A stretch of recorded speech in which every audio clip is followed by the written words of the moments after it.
നമസ്കാരം. മാസ്റ്റർ കി അക്കാദമിയുടെ ഇന്നത്തെ ക്ലാസ്സിലേക്ക് ഏവർക്കും സ്വാഗതം. നമ്മൾ എവിടെ വരെയായിരുന്നു പഠിച്ചിരുന്നത്? കൊറോഷനെ പറ്റിയായിരുന്നു. നമ്മുടെ ഈ ഒരു സെക്ഷനകത്ത് കൊറോഷനെ പറ്റിയായിരുന്നു നമ്മൾ ഡിസ്കസ് ചെയ്തിരുന്നത്. എന്തൊക്കെയായിരുന്നു കൊറോഷൻ്റെ കാര്യത്തിൽ പഠിച്ചത്? എന്താണ് കൊറോഷൻ, പിന്നെ അതിൻ്റെ ഫാക്ടേഴ്സ് അഫക്റ്റിങ്, പിന്നെ അതിൻ്റെ മെക്കാനിസംസ്, വെറ്റ് കൊറോഷനും ഡ്രൈ കൊറോഷനും. അപ്പോൾ അതിൻ്റെയൊക്കെ എക്സ്പ്ലനേഷനും ഒക്കെ നമ്മൾ ഓൾറെഡി ഡിസ്കസ് ചെയ്തു. ഇനി നമ്മൾ അതിനകത്ത് അടുത്ത പഠിക്കാൻ പോകുന്ന ടോപ്പിക്ക് എന്ന് പറയുന്നത് എന്താണ്? പ്രിവെൻഷൻ അല്ലെങ്കിൽ കൺട്രോൾ ഓഫ് കൊറോഷൻ. കൊറോഷനെ നമുക്ക് എങ്ങനെ കൺട്രോൾ ചെയ്യാം? കൊറോഷൻ പ്രിവെൻഷൻ, അതാണ് ഇന്നത്തെ ക്ലാസ്സിൽ ഡിസ്കസ് ചെയ്യാൻ പോകുന്നത്. അപ്പോൾ നമുക്ക് നോക്കാം. അപ്പം ഈ കൊറോഷനെ പ്രിവെൻറ്റ് ചെയ്യുന്ന മെത്തേഡ്സ് നിങ്ങളുടെ സിലബസിൽ കൊടുത്തിരിക്കുന്നത് proper design and selection of right material. ആ ഒരു ഭാഗമാണ് നിങ്ങൾക്ക് സിലബസിനകത്ത് ഉൾപ്പെടുത്തിയിരിക്കുന്നത്. അപ്പോൾ അതാണ് ഇന്ന് നമ്മൾ ഡിസ്കസ് ചെയ്യാൻ പോകുന്നത്. അപ്പോൾ എന്താണ് കൊറോഷൻ പ്രിവെൻഷൻ? എന്തായിരുന്നു നമ്മൾ കൊറോഷൻ എന്ന് പറഞ്ഞിരുന്നത്? It is an irreversible damage of metal surface by corroding environment. അതായത് ഒരു കൊറോഷൻ നടത്തുന്ന എൻവയോൺമെൻറ്റുമായിട്ട് നമ്മൾ എന്ത് ചെയ്യുന്നു? ഒരു മെറ്റലിനെ കോണ്ടാക്ട് ചെയ്യിക്കുകയാണെങ്കിൽ ആ മെറ്റലിൻ്റെ സർഫസിൽ ഇറിവേഴ്സിബിളായിട്ടുള്ളൊരു ഡാമേജ് ഉണ്ടാകും. ആ ഡാമേജിനെയാണ് നമ്മൾ എന്ത് പറയുന്നത്? കൊറോഷൻ എന്ന് പറയുന്നത്. അപ്പോൾ ഇന്നത്തെ ക്ലാസ്സിൽ നമ്മൾ പറയാൻ പോകുന്നത് ഈ ഉണ്ടാകുന്ന കൊറോഷനെ നമുക്ക് എങ്ങനെ പ്രിവെൻറ്റ് ചെയ്യാം, അല്ലെങ്കിൽ എങ്ങനെ തടയാം, അല്ലെങ്കിൽ എങ്ങനെ അതിനെ മിനിമൈസ് ചെയ്യാം, അല്ലെങ്കിൽ കൺട്രോൾ ചെയ്യാം. അപ്പോൾ അതിനെപ്പറ്റിയാണ് ഇന്നത്തെ ക്ലാസ്സിൽ ഡിസ്കസ് ചെയ്യുന്നത്. അപ്പോൾ ആദ്യം അതിൽ ഫസ്റ്റ് പോയിന്റ് എന്ന് പറയുന്നത് എന്താണ്? Proper design and selection of right material. അതായത് നമ്മളൊരു മെറ്റൽ എടുക്കുകയാണെങ്കിൽ നമുക്ക് എന്തെങ്കിലും ഒരു യൂസ്ഫുൾ പർപ്പസിന് വേണ്ടിയിട്ടായിരിക്കാം നമ്മളൊരു മെറ്റൽ എടുക്കുന്നത്. അപ്പം അങ്ങനെ എടുക്കുന്ന സമയത്ത് ആ മെറ്റലിനെ നമുക്ക് പ്രോപ്പറായിട്ട് ഡിസൈൻ ചെയ്യണം. എങ്ങനെയാണ്? കൊറോഷൻ ഉണ്ടാവാതെ പ്രൊട്ടക്റ്റ് ചെയ്യത്തക്ക രീതിയിൽ നമ്മൾ എന്ത് ചെയ്യണം? അതിനെ പ്രോപ്പറായിട്ട് ഡിസൈൻ ചെയ്യണം. അങ്ങനെ പ്രോപ്പറായിട്ട് ഡിസൈൻ ചെയ്യണമെങ്കിൽ എന്തായിരിക്കണം? അതിനായിട്ട് നമ്മൾ ഉപയോഗിക്കുന്ന മെറ്റീരിയൽസ്, അല്ലെങ്കിൽ ആ ഒരു നമ്മൾ എന്ത് പർപ്പസിന് വേണ്ടിയിട്ടാണോ ഒരു മെറ്റൽ എടുക്കുന്നതെങ്കിൽ ആ മെറ്റലിന് ആ പർപ്പസിന് കറക്റ്റ് രീതിയിൽ തന്നെ നമുക്ക് യൂസ്ഫുൾ ആവണമെങ്കിൽ അതിനകത്ത് ആഡ് ചെയ്യുന്ന മെറ്റീരിയൽസ് എന്തായിരിക്കണം? പ്രോപ്പർ ആയിരിക്കണം, അല്ലെങ്കിൽ കറക്റ്റായിട്ടുള്ള മെറ്റീരിയൽസ്, കൊറോഷനെ പ്രിവെൻറ്റ് ചെയ്യാൻ പറ്റുന്ന രീതിയിലുള്ള മെറ്റീരിയൽസ് ആയിരിക്കണം എന്ത് ചെയ്യേണ്ടത്? നമ്മൾ അതിന് വേണ്ടിയിട്ട് സെലക്ട് ചെയ്യേണ്ടത്. അതാണ് ഒന്നാമത്തെ പ്രിവെൻഷൻ്റെ ആ ഒരു മെത്തേഡിൽ പറയുന്നത്. എന്താണ്? Proper design and selection of right material. പ്രോപ്പറായിട്ട് ഡിസൈൻ ചെയ്യുക. അതായത് നമ്മൾ എടുക്കുന്ന ആ ഒരു മെറ്റീരിയലിനെ നമുക്ക് എന്താണോ, ഏത് പർപ്പസിന് വേണ്ടിയിട്ട് എന്തായിട്ടാണോ നിർമ്മിക്കേണ്ടത് അതിന് പ്രോപ്പറായിട്ട് തന്നെ ഡിസൈൻ ചെയ്തെടുക്കുക. അതോടൊപ്പം തന്നെ എന്താണ്?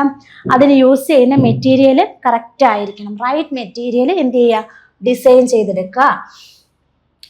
The design of material should be such that corrosion should be minimum.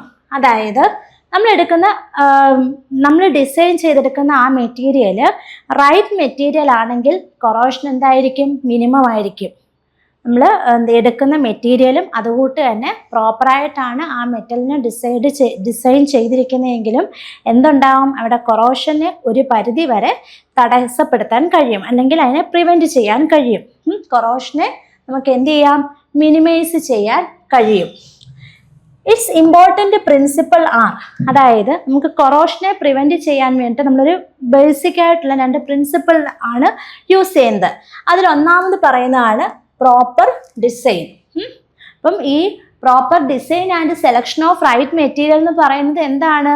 നമുക്ക് കൊറോഷനെ പ്രിവെൻറ്റ് ചെയ്യാൻ വേണ്ടിയിട്ട് യൂസ് ചെയ്യുന്ന ഒരു പ്രിൻസിപ്പിളായിട്ടാണ് നമ്മളതിനെ കണക്കാക്കുന്നത്. അപ്പം അതിൽ ഒന്നാമത് പറയുന്നത് എന്താണ്? Proper design. പ്രോപ്പർ ഡിസൈൻ ആണ് ഒന്നാമത് പറയുന്ന പോയിന്റ്. അതെന്താണ് നോക്കാം. In the presence of a corroding environment avoid to contact two dissimilar metals. അതായത് എന്താണ്? നമ്മൾ കൊറോഷൻ എങ്ങനെയാണ് സംഭവിക്കുന്നതെന്ന് നേരത്തെ പഠിച്ചു. എന്താണ്? റിഡക്ഷൻ പൊട്ടൻഷ്യൽ, അല്ലെങ്കിൽ നമ്മുടെ ഇലക്ട്രോ കെമിക്കൽ സീരീസ് എടുത്തു കഴിഞ്ഞാൽ ആ ഹയർ വാല്യൂ ഉള്ള റിഡക്ഷൻ പൊട്ടൻഷ്യലുള്ള മെറ്റലും ഉണ്ടായിരിക്കും, ലോവർ റിഡക്ഷൻ പൊട്ടൻഷ്യലുള്ള മെറ്റലും ഉണ്ടായിരിക്കും. ഈ രണ്ട് മെറ്റലും തമ്മിൽ സമ്പർക്കത്തിൽ ഏർപ്പെടുമ്പോൾ എന്താണ് അവിടെ ഒരു ഇലക്ട്രോ കെമിക്കൽ റിയാക്ഷൻ നടക്കുന്നുണ്ട്. അതിൻ്റെ ആ കൊറോഡിങ് എൻവയോൺമെൻറ്റിൻ്റെ ഇൻഫ്ലുവൻസിൽ ഈ രണ്ട് മെറ്റൽ തമ്മിൽ കോണ്ടാക്ട് ചെയ്യുമ്പോൾ ഒരു ഇലക്ട്രോ കെമിക്കൽ റിയാക്ഷൻ അതിനിടയിൽ സംഭവിക്കുന്നുണ്ട്. അതായത് ഹയർ റിഡക്ഷൻ പൊട്ടൻഷ്യലുള്ള മെറ്റൽ എന്തായിട്ട് ആക്ട് ചെയ്യും? ആനോഡായിട്ട് ആക്ട് ചെയ്യും. എന്നിട്ട് എന്ത് ചെയ്യുന്നു? അത് പെട്ടെന്ന് കൊറോഷന് വിധേയമാകും. പിന്നെ അടുത്ത രണ്ടാമത്തെ മെറ്റൽ എന്താണ്? കാഥോഡായിട്ട് ആക്ട് ചെയ്യും. അപ്പോൾ ഈ ഒരു മെറ്റൽ കൊറോഷന് വിധേയമാകുന്നത് എങ്ങനെയാണ്? അതിനേക്കാളും റിഡക്ഷൻ പൊട്ടൻഷ്യലിൽ വേരിയേഷനുള്ള മെറ്റൽ ആ മെറ്റലുമായിട്ട് സമ്പർക്കത്തിൽ ഏർപ്പെടുമ്പോഴാണ് എന്ത് നടക്കുന്നത്? അവിടെ കൊറോഷൻ ഉണ്ടാവുന്നത്. അപ്പം നമ്മൾ ആദ്യം ഡിസൈൻ ചെയ്യുമ്പോൾ ശ്രദ്ധിക്കേണ്ട കാര്യം എന്താണ്? ഇങ്ങനെ ഡിസ്സിമിലർ ആയിട്ടുള്ള, അതായത് റിഡക്ഷൻ പൊട്ടൻഷ്യൽ അല്ലെങ്കിൽ ഇലക്ട്രോ കെമിക്കൽ സീരീസിലും രണ്ടും നല്ല ഡിഫറൻസ് ഉള്ള രണ്ട് മെറ്റൽസ് മാക്സിമം എന്ത് ചെയ്യാതിരിക്കുക? കോണ്ടാക്ട് ചെയ്യാതിരിക്കുക. അങ്ങനെ കോണ്ടാക്റ്റിൽ വരുമ്പോഴായിരിക്കും കൂടുതൽ കൊറോഷൻ ഉണ്ടാവാൻ കാരണമാകുന്നത്. അപ്പോൾ അതാണ് ഒന്നാമത്തെ ആ പ്രിൻസിപ്പലിനെ ബേസ് ചെയ്യുന്ന ഫസ്റ്റ് പോയിന്റ് എന്ന് പറയുന്നത്. എന്താണ്? In the presence of a corroding environment avoiding the contact of two dissimilar metal. ഒരു കൊറോഡിങ് എൻവയോൺമെൻറ്റിൽ നമ്മൾ എന്ത് ചെയ്യാം? രണ്ട് ഡിസിമിലർ ആയിട്ടുള്ള മെറ്റൽസ് തമ്മിൽ സമ്പർക്കത്തിൽ ഏർപ്പെടുന്നത് മാക്സിമം അവോയ്ഡ് ചെയ്യുക, അല്ലെങ്കിൽ അത് ഒഴിവാക്കാൻ ശ്രമിക്കുക. അതാണ് ഒന്നാമത്തെ പോയിന്റിൽ പറയുന്നത്. ഇനി രണ്ടാമത്തെ പോയിന്റ് എന്താണ്? In case it is necessary to make a contact of two different metal, the metal to be made anode must have a large area as possible, whereas the other metal must have a least area as possible. ഇനിയും ചില കേസിൽ നമുക്ക് ആ metal തമ്മിൽ കോണ്ടാക്റ്റിൽ ഇരിക്കുകയാണെന്ന് വിചാരിക്കുക. അതായത് രണ്ട് large difference ഉള്ള മെറ്റൽസ് തമ്മിൽ, റിഡക്ഷൻ പൊട്ടൻഷ്യലിൻ്റെ വ്യത്യാസം കൂടിയ രണ്ട് മെറ്റൽസ് തമ്മിൽ കോണ്ടാക്റ്റിൽ ഇരിക്കുകയാണെന്ന് വിചാരിക്കുക. അങ്ങനെ വരുമ്പോൾ നമ്മൾ എന്താണ് ചെയ്യേണ്ടത്? അതിൽ ആനോഡായിട്ട് ആക്ട് ചെയ്യുക. അതായത് റിഡക്ഷൻ പൊട്ടൻഷ്യൽ കൂടിയ ആൾക്കാരുടെ വോളിയം അല്ലെങ്കിൽ അതിൻ്റെ സർഫസ് എന്ത് ചെയ്യുക? കൂടുതലായിട്ട് എടുക്കുക. അതിനുശേഷം നമുക്ക് കാഥോഡായിട്ട് എടുക്കുന്ന മെറ്റൽ ഏതാണോ ആ മെറ്റലിനെ നമ്മൾ എന്ത് ചെയ്യുക? അതിൻ്റെ വോളിയം അല്ലെങ്കിൽ അതിൻ്റെ ഏരിയ എന്ന് പറയുന്നത് കുറച്ചെടുക്കുക. അപ്പം അങ്ങനെയാണെങ്കിൽ അവിടെ കൊറോഷൻ്റെ കുറേയൊക്കെ കൺട്രോൾ ചെയ്യാൻ കഴിയും. കാരണം ആനോഡിക് പാർട്ടിൻ്റെ വിസ്തൃതി കൂടുമ്പോൾ അതിൽ കുറച്ച് ഭാഗം മാത്രമേ എന്ത് ചെയ്യത്തുള്ളൂ? ഈ കൊറോഷന് വിധേയമായിട്ട് മാറത്തുള്ളൂ. കുറേയൊക്കെ നമുക്ക് ഒരു പരിധി വരെയൊക്കെ അതിനെ കൺട്രോൾ ചെയ്യാൻ പറ്റും, അല്ലെങ്കിൽ അതിനെ പ്രിവെൻറ്റ് ചെയ്യാൻ കഴിയും. അപ്പം രണ്ടാമത്തെ പോയിന്റ് എന്ന് പറയുന്നത് എന്താണ്? In case it is necessary to make a contact of two different metals, രണ്ട് മെറ്റൽസ് ഡിഫറെൻ്റ് ആയിട്ടുള്ള അല്ലെങ്കിൽ റിഡക്ഷൻ പൊട്ടൻഷ്യലിന് വ്യത്യാസം കൂടുതലുള്ള രണ്ട് മെറ്റൽസ് കോണ്ടാക്റ്റിൽ ഇരിക്കുകയാണെന്ന് വിചാരിക്കുക. അങ്ങനെയാണെങ്കിൽ നമ്മൾ അവിടെ ഡിസൈൻ ചെയ്യേണ്ടത് എങ്ങനെയായിരിക്കണം? അതിൻ്റെ ഡിസൈനിങ് എന്ന് പറയുന്നത് anode must have large area.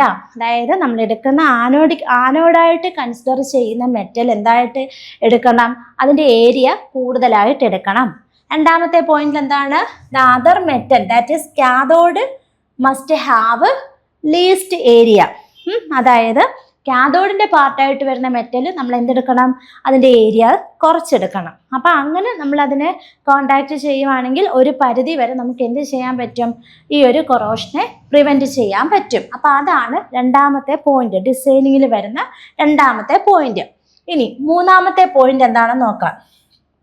If two dissimilar metal is in contact have to be used, they should be as close to each other as possible in the electrochemical series. ഞാൻ ആദ്യമേ പറഞ്ഞ പോയിന്റാണ്. എന്താണ്? നമ്മൾ കൊറോഷൻ്റെ അതിനെ പ്രോപ്പറായിട്ട് ഡിസൈൻ ചെയ്യുമ്പോൾ നമ്മൾ ആദ്യം ശ്രദ്ധിക്കേണ്ട കാര്യം എന്താണ്? റിഡക്ഷൻ പൊട്ടൻഷ്യൽ അല്ലെങ്കിൽ ഇലക്ട്രോ കെമിക്കൽ സീരീസിൽ ആ സീരീസിൽ വരുന്ന മെറ്റൽ എടുത്തു കഴിഞ്ഞാൽ അതിൽ ഒത്തിരിയും ഡിഫറൻസ് ഉള്ള മെറ്റൽ ആണെങ്കിൽ എന്താണ്? കൊറോഷൻ നടക്കാനുള്ള ടെൻഡൻസി കൂടുതലായിരിക്കും. എപ്പോഴും ആ ഇലക്ട്രോ കെമിക്കൽ സീരീസിൽ അടുത്തടുത്ത് വരുന്ന രണ്ട് മെറ്റൽസ് തമ്മിലാണ് നമ്മൾ കോണ്ടാക്ട് ചെയ്യിക്കുന്നതെങ്കിൽ എന്തായിരിക്കും? അവിടെ കൊറോഷനെ കുറേയൊക്കെ മിനിമൈസ് ചെയ്യാൻ കഴിയും, അല്ലെങ്കിൽ അതിനെ പ്രിവെൻറ്റ് ചെയ്യാൻ കഴിയും. അപ്പം നമ്മൾ എപ്പോഴും ഡിസൈൻ ചെയ്യുന്ന സമയത്ത് നമ്മൾ എടുക്കുന്ന മെറ്റൽ എങ്ങനെയായിരിക്കണം, ഇലക്ട്രോ കെമിക്കൽ സീരീസോ അല്ലെങ്കിൽ റിഡക്ഷൻ പൊട്ടൻഷ്യലിൻ്റെ വാല്യൂ, അതിൻ്റെ ഡിഫറൻസ് എന്ന് പറയുന്നത് കുറവായിരിക്കണം. ഇലക്ട്രോ കെമിക്കൽ സീരീസിൽ അടുത്തടുത്തിരിക്കുന്ന രണ്ട് മെറ്റലുകൾ തമ്മിൽ സമ്പർക്കത്തിൽ നമ്മളൊരു മെറ്റീരിയൽ ഉണ്ടാക്കാൻ വേണ്ടിയിട്ട് കോണ്ടാക്ട് ചെയ്താൽ കൊറോഷന് ഒരു പരിധി വരെ നമുക്കത് നിയന്ത്രിക്കാൻ പറ്റും. അപ്പോൾ അതിൻ്റെ അടുത്ത ഡിസൈനിങ് എന്ന് പറയുന്നത് എന്താണ്? അതിൻ്റെ ഡിസൈനിങ് എന്ന് പറയുന്നത് നമ്മൾ എപ്പോഴും എടുക്കുന്ന ആ മെറ്റൽസ്, രണ്ട് മെറ്റൽസ് തമ്മിൽ കോണ്ടാക്ട് ചെയ്യുകയാണെങ്കിൽ മാക്സിമം അതിനെ അവോയ്ഡ് ചെയ്യുക. പക്ഷെ ചില കേസിൽ നമുക്ക് എന്ത് ചെയ്യാൻ പറ്റില്ല, ഇങ്ങനെ അവോയ്ഡ് ചെയ്യാൻ പറ്റത്തില്ല. ഈ മെറ്റൽസിനെ തമ്മിൽ ക്ലോസ് ചെയ്താൽ, അപ്പം ഇങ്ങനെ ക്ലോസ് ചെയ്യുന്ന സമയത്ത് ഇലക്ട്രോ കെമിക്കൽ സീരീസിൽ വളരെ ക്ലോസ് ആയിട്ടുള്ള രണ്ട് മെറ്റൽസ് ആണ് നമ്മൾ എടുക്കുന്നതെങ്കിൽ എന്തായിരിക്കും, കൊറോഷന് ഒരു പരിധി വരെ നമുക്ക് മിനിമൈസ് ചെയ്യാൻ കഴിയും. അതാണ് മൂന്നാമത്തെ പോയിന്റിൽ പറയുന്നത്. ഇനി നാലാമത്തെ point, whenever the direct contact of dissimilar is unavoidable, an insulating material may be applied in between them to avoid direct metal electrical contact. അതായത് ഇൻ കേസ് നമ്മൾ ആദ്യം പറഞ്ഞ എന്താണ്, ഡിസിമിലർ ആയിട്ടുള്ള അല്ലെങ്കിൽ ഇലക്ട്രോ കെമിക്കൽ സീരീസിലെ അടുത്തുള്ള മെറ്റൽസിനെ പരമാവധി എന്ത് ചെയ്യുക, ജോയിൻ ചെയ്യിക്കുക അല്ലെങ്കിൽ അതിനെ കോണ്ടാക്ട് ചെയ്യിക്കുക. ഇനി ചില കേസിൽ എന്ത് പറ്റത്തില്ല, ഇത് അതായത് ലാർജ് ഡിഫറൻസ് ഉള്ള മെറ്റൽസ് ആയിരിക്കണം നമുക്ക് അവിടെ എന്തെങ്കിലും മെറ്റീരിയൽ ഉണ്ടാക്കാൻ വേണ്ടിയിട്ട് അതിനെ ഡിസൈൻ ചെയ്യേണ്ടതെന്ന് വിചാരിക്കുക. അങ്ങനെ വരുന്ന കേസിൽ നമ്മൾ അതിനിടയിൽ ഒരു ഇൻസുലേറ്റിംഗ് മെറ്റീരിയലിനെ പ്രൊവൈഡ് ചെയ്യുക. മനസ്സിലായോ? അതായത് ഈ റിഡക്ഷൻ പൊട്ടൻഷ്യൽ അല്ലെങ്കിൽ ഇലക്ട്രോ കെമിക്കൽ സീരീസിൽ ഡിഫറൻസ് ലാർജ് ആയിട്ട് വരുന്ന രണ്ട് മെറ്റലാണ് നമ്മൾ എടുക്കുന്നതെങ്കിൽ അതിനെ അവോയ്ഡ് ചെയ്യാൻ വേണ്ടി നമ്മൾ എന്ത് ചെയ്യണം, അല്ലെങ്കിൽ അവിടെ കൊറോഷനെ പ്രിവെൻറ്റ് ചെയ്യാൻ വേണ്ടി നമുക്ക് എന്ത് ചെയ്യാം, അതിൻ്റെ ഇടയിൽ ഈ എടുക്കുന്ന രണ്ട് മെറ്റലിൻ്റെ ഇടയിൽ നമുക്കൊരു ഇൻസുലേറ്റിംഗ് മെറ്റീരിയലിനെ കൊടുത്ത് അതിനിടയിൽ ഘടിപ്പിച്ചാൽ നമുക്ക് ഒരു പരിധി വരെ എന്ത് ചെയ്യാം, ഈ കൊറോഷനെ മിനിമൈസ് ചെയ്യാൻ കഴിയും. അപ്പം അതാണ് അടുത്ത പോയിന്റ് എന്ന് പറയുന്നത്, നാലാമത്തെ പോയിന്റിൽ പറയുന്നത്. ഇനി അഞ്ചാമത്തെ designing, the metal should never be painted or coated because any break in coating would result in rapid localised corrosion. അതായത് നമ്മൾ പറയും ഈ ഇരുമ്പിൻ്റെയൊക്കെ പൈപ്പോ അല്ലെങ്കിൽ ഇരുമ്പ് സാധനങ്ങളൊക്കെ പെയിന്റ് അടിച്ച് വെച്ചാൽ തുരുമ്പുണ്ടാവില്ല എന്ന്. പക്ഷെ പെയിൻറ്റിങ് ചെയ്യുന്നത് ഒരു പരിധി വരെയൊക്കെ നല്ലതാണ്. വേറൊരു കുഴപ്പം എന്താണെന്ന് വെച്ചാൽ ഈ പെയിൻറ് ചെയ്യുന്ന സമയത്ത് ഏതെങ്കിലും ഒരു ഭാഗത്ത് മിസ്സിങ് ആയിക്കഴിഞ്ഞാൽ എന്തായിരിക്കും, ആ മിസ്സിങ് ആയിട്ടുള്ള ഏരിയയിൽ ലോക്കലൈസ്ഡ് കൊറോഷൻ ഉണ്ടാകും. അതായത് അതിന് ചുറ്റിനും ഏത് ഭാഗത്താണോ എയറുമായിട്ട് കോണ്ടാക്റ്റിൽ വരുന്ന അത്രയും ചെറിയ ഭാഗത്ത് പെട്ടെന്ന് ഇലക്ട്രോ കെമിക്കൽ റിയാക്ഷൻ നടക്കും. കാരണം അതിൻ്റെ ഏരിയ കുറച്ചായതുകൊണ്ട് അവിടെ പെട്ടെന്ന് ഇലക്ട്രോ കെമിക്കൽ റിയാക്ഷൻ നടക്കാനുള്ള പോസിബിലിറ്റി കൂടുതലാണ്. അങ്ങനെ ആ ഭാഗത്ത് എന്തുണ്ടാകുന്നുണ്ട്, ഒരു ഡാമേജ് ഉണ്ടായിട്ട് പിന്നീട് നമ്മൾ ഈ പെയിൻറ് ഇളകുന്നതിനനുസരിച്ച് അതിന് ചുറ്റും എന്താവും, ഈ കൊറോഷൻ അങ്ങ് സ്പ്രെഡായിട്ട് മാറും. അപ്പം അതുകൊണ്ട് മാക്സിമം നമ്മൾ എന്ത് ചെയ്യാതിരിക്കുക, ചില മെറ്റീരിയൽസ് ഒക്കെ എടുത്തു കഴിഞ്ഞാൽ അതിനകത്ത് പെയിൻറ്റിങ് ചെയ്യാതിരിക്കുക. ഇരുമ്പ് മാത്രമല്ല, നമ്മൾ പല നിക്കൽ, കോപ്പർ അങ്ങനെ പല മെറ്റൽസും നമ്മൾ എന്താണ് പല മെറ്റീരിയലിന് വേണ്ടിയിട്ട് ഡിസൈൻ ചെയ്യാറുണ്ട്. അപ്പോൾ അതിനെല്ലാത്തിനും നമ്മൾ എന്ത് ചെയ്യരുത്, പെയിൻറ്റോ അല്ലെങ്കിൽ വേറെ എന്തെങ്കിലും വെച്ച് കോട്ട് ചെയ്യരുത് ഒരിക്കലും. അങ്ങനെ കോട്ട് ചെയ്താൽ ഏതെങ്കിലും ഒരു ചെറിയ ഏരിയയിൽ ഒരു ക്രാക്ക്, ആ പെയിൻറ്റിനൊരു ക്രാക്ക് വന്നു കഴിഞ്ഞാൽ അതിൻ്റെ വിടവിലൂടെ എന്ത് ചെയ്യും, കൊറോഷൻ ഉണ്ടാകുകയും അത് പെട്ടെന്ന് ഡാമേജ് ഉണ്ടാവാനായിട്ട്, ലോക്കലൈസ്ഡ് കൊറോഷൻ നടന്നിട്ട് ഡാമേജ് ഉണ്ടാവാനുള്ള ഒരു കാരണമായിട്ട് മാറും. അപ്പോൾ അതാണ് അതിൻ്റെ അടുത്ത ഒരു ഡിസൈനിങ്ങിനുള്ള അതിൻ്റെ പ്രിൻസിപ്പിളിൽ വരുന്ന ഒരു പ്രോപ്പർ ഡിസൈൻ എന്ന് പറയുന്നത്. അപ്പം മെയിനായിട്ടും 5 എണ്ണമാണ് ഇപ്പോൾ പറഞ്ഞത്. ഇപ്പോൾ ഏതൊക്കെയാണ് പ്രോപ്പർ ഡിസൈനിങ്ങിൽ വരുന്നത്, presence of corroding environment, avoid the contact of 2 dissimilar metal, 2 dissimilar metals ഒരിക്കലും കൊറോഡിങ് എൻവയോൺമെൻറ്റിൽ സമ്പർക്കത്തിൽ ഏർപ്പെടാതിരിക്കുക. എന്ന് വെച്ചാൽ എന്താണ്, ഇലക്ട്രോ കെമിക്കൽ സീരീസിൽ ഡിഫറൻസ് കൂടുതലായിട്ടുള്ള രണ്ട് മെറ്റലുകളെ ഒരിക്കലും എന്ത് ചെയ്യാതിരിക്കുക, സമ്പർക്കത്തിൽ കൊണ്ടുവരാതിരിക്കുക. രണ്ടാമത് എന്താണ്, ഇനി അഥവാ കൊണ്ടുവന്ന് കഴിഞ്ഞാൽ അതിലെ ആനോഡായിട്ടുള്ള പാർട്ടിന് വോളിയം കൂടുതലായിട്ട് എടുക്കുക, അതിൻ്റെ ഏരിയ കൂടുതലായിട്ട് എടുക്കുക. കാഥോഡിക് പാർട്ടിന് എന്തായിരിക്കും, ഏരിയ കുറച്ചെടുക്കുക. അപ്പം കുറച്ചൊക്കെ നമുക്ക് എന്ത് ചെയ്യാം, മിനിമൈസ് ചെയ്യാൻ പറ്റും. പിന്നെ മൂന്നാമത്തെ പോയിന്റ് എന്താണ്, ഇഫ് ടു ഡിസിമിലർ മെറ്റൽസ്, നമുക്ക് രണ്ട് ഡിസിമിലർ മെറ്റൽസ് എടുക്കുകയാണെങ്കിൽ എന്താണ്, നമ്മൾ ഇലക്ട്രോ കെമിക്കൽ സീരീസിൽ ഡിഫറൻസ് കൂടിയ ആൾക്കാരെ ഒരിക്കലും എടുക്കരുത്. ഇലക്ട്രോ കെമിക്കൽ സീരീസിൽ ഏറ്റവും അടുത്തടുത്ത് വരുന്ന മെറ്റൽസ് ഏതാണോ അവയെ തമ്മിൽ എന്ത് ചെയ്യുക, കോണ്ടാക്ട് ചെയ്യിച്ചിട്ട് നമുക്ക് പ്രോപ്പറായിട്ട് ഡിസൈൻ ചെയ്തെടുക്കാം. നാലാമത്തെ പോയിന്റിൽ പറഞ്ഞിരുന്നത് എന്താണ്, നമുക്കിനി അങ്ങനെ എടുക്കാൻ പറ്റുന്നില്ല, അതായത് ഇലക്ട്രോ കെമിക്കൽ ഡിഫറൻസിൽ ലാർജ് ഡിഫറൻസ് വരുന്ന മെറ്റൽസ് ആണ് നമ്മൾ എടുക്കുന്നതെങ്കിൽ അവിടെ ഒരു ഇൻസുലേറ്റിംഗ് മെറ്റീരിയൽ അല്ലെങ്കിൽ ഇൻസുലേറ്റിംഗ് വാള് കൊണ്ട് എന്ത് ചെയ്യണം, ആ രണ്ട് മെറ്റൽസിനെ പ്രൊട്ടക്റ്റ് ചെയ്യണം. പിന്നെ അടുത്ത പോയിന്റ് എന്താണ്, the metal should never be painted or coated because any break in coating would result in rapid localised corrosion. അതായത് മാക്സിമം നമ്മുടെ മെറ്റൽസിനകത്ത് പെയിന്റിംഗ് ഒക്കെ ഒഴിവാക്കുക. അഥവാ പെയിന്റ് ചെയ്താൽ എവിടെയെങ്കിലും ഒരു ക്രാക്ക് വന്നാലും ആ ഏരിയയിൽ എന്ത് ചെയ്യും, ലോക്കലൈസ്ഡ് കൊറോഷൻ ഉണ്ടാവാൻ കാരണമാകും. അപ്പം അതാണ് ആദ്യത്തെ പ്രോപ്പർ ഡിസൈനിങ്ങിൽ പറയുന്നത്. ഇനി രണ്ടാമത്തെ പ്രിൻസിപ്പിൾ ആണ് എന്ത്, സെലക്ടിങ് ദ റൈറ്റ് മെറ്റീരിയൽ, നമ്മൾ ചൂസ് ചെയ്യുന്ന മെറ്റീരിയൽ. അപ്പം രണ്ടാമത്തെ പോയിന്റ് അല്ലെങ്കിൽ പ്രിൻസിപ്പിൾ എന്ന് പറയുന്നത് എന്താണ്, സെലക്ടിങ് ദ റൈറ്റ് മെറ്റീരിയൽ. നമ്മൾ എടുക്കുന്ന മെറ്റീരിയൽ കറക്റ്റ് ആയിരിക്കണം. അതിന് നമ്മൾ ഡിസൈൻ ചെയ്യുന്നത് പ്രോപ്പറായിട്ടുള്ള മെറ്റീരിയൽ ഉപയോഗിച്ചിട്ടാണ്, അല്ലെങ്കിൽ റൈറ്റ് മെറ്റീരിയൽ ഉപയോഗിച്ചിട്ടാണെങ്കിൽ കൊറോഷനെ ഒരു പരിധി വരെ നമുക്ക് എന്ത് ചെയ്യാം, കൺട്രോൾ ചെയ്യാം അല്ലെങ്കിൽ നിയന്ത്രിക്കാൻ കഴിയും. The properties of construction of right materials are, അതായത് ഒരു റൈറ്റ് മെറ്റീരിയലിൻ്റെ പ്രോപ്പർട്ടി എന്ന് പറയുന്നത് എന്തൊക്കെയായിരിക്കും, ടെൻസൈൽ സ്ട്രെങ്ത്, അതിന് ടെൻസൈൽ സ്ട്രെങ്ത് കൂടുതലായിരിക്കും. ഹൈലി റെസിസ്റ്റന്റ് ടു കൊറോഷൻ, കൊറോഷനെ റെസിസ്റ്റ് ചെയ്യാനുള്ള കഴിവ് കൂടുതലായിരിക്കും, അല്ലെങ്കിൽ കൊറോഷനെ തടയാനുള്ള കഴിവ് കൂടുതലായിരിക്കും. മൂന്നാമത്തെ പോയിന്റ് എന്താണ്, ചീപ്പ് റേറ്റ്, കുറഞ്ഞ വിലയിൽ കിട്ടുന്നതായിരിക്കണം. അതായത് അതിൻ്റെ റേറ്റ് കുറവായിരിക്കണം. അതുകൂട്ട് തന്നെ എന്താണ്, കൊറോഷനെ കൺട്രോൾ ചെയ്യാൻ പറ്റുന്നവയായിരിക്കണം, അല്ലെങ്കിൽ ഹൈലി റെസിസ്റ്റൻ്റ് ആയിരിക്കണം.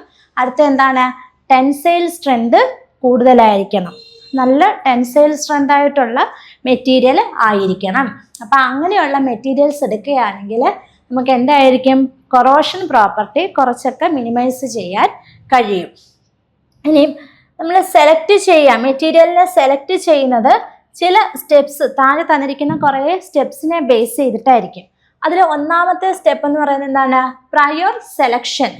പ്രയോർ സെലക്ഷൻ എന്ന് പറയുന്നത് എന്താണ്, നമ്മൾ സെലക്ട് ചെയ്യുന്ന ആ മെറ്റലിൻ്റെ മുൻഗണന നോക്കുക. അതായത് ഇപ്പം നമ്മളൊരു മെറ്റൽ എടുത്തു, അപ്പോൾ ആ മെറ്റൽ നമ്മൾ ഇപ്പോൾ ഇരുമ്പിൻ്റെ കേസ് തന്നെ, നമ്മൾ പ്യുവർ ഇരുമ്പ് എടുത്തു കഴിഞ്ഞാൽ കുറച്ച് നമുക്കറിയാം, നമുക്ക് എന്തെങ്കിലും ഒരു മെറ്റീരിയലോ അല്ലെങ്കിൽ എന്തെങ്കിലും ഒരു ഇക്വിപ്മെൻറ്റ് നിർമ്മിക്കാൻ വേണ്ടിയിട്ടായിരിക്കും നമ്മൾ എന്ത് ചെയ്യുന്നത്, ആ ഇരുമ്പ് എടുത്തതെന്ന് വിചാരിക്കുക.